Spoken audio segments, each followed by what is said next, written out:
தமிழகத்தில் இன்று முதல் 7ஆம் தேதி வரை சில மாவட்டங்களில் கனமழையும் ஓரிரு இடங்களில் மிக கனமழைக்கும் வாய்ப்புள்ளது. தமிழகம் நோக்கி வீசும் மேற்கு திசை காற்றில் வேக மாறுபாடு நிலவுகிறது. இதன் காரணமாக நாளை முதல் 7ஆம் தேதி வரை தமிழகத்தில் ஒரு சில இடங்களில் இடிமின்னலுடன் கூடிய லேசானது முதல் மிதமான மழை பெய்யக்கூடும்.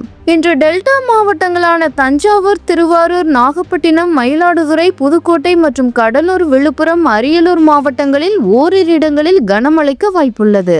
நாளை டெல்டா மாவட்டங்களான கடலூர், காரைக்கால் பகுதிகளில் ஓரிரு இடங்களிலும் கன முதல் மிக கனமழையும், அரியலூர், கள்ளக்குறிச்சி, விழுப்புரம், செங்கல்பட்டு மாவட்டங்கள் மற்றும் புதுச்சேரியில் ஓரிரு இடங்களில் கனமழையும் பெய்யக்கூடும்.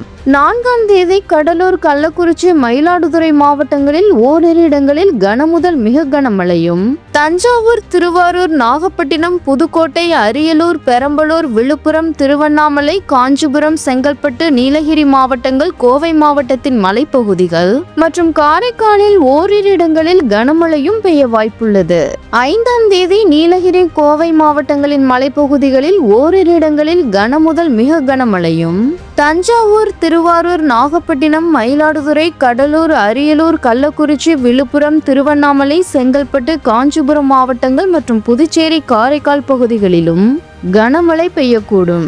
6ஆம் தேதி கோவை மாவட்ட மலைப்பகுதிகள், நீலகிரி, தேனி, தென்காசி, திண்டுக்கல், கிருஷ்ணகிரி, தர்மபுரி, திருப்பத்தூர் மாவட்டங்களிலும், 7ஆம் தேதி கோவை மாவட்ட மலைப்பகுதிகள், நீலகிரி, தேனி, தென்காசி மாவட்டங்களிலும் ஓரிரு இடங்களில் கனமழை பெய்ய வாய்ப்புள்ளது.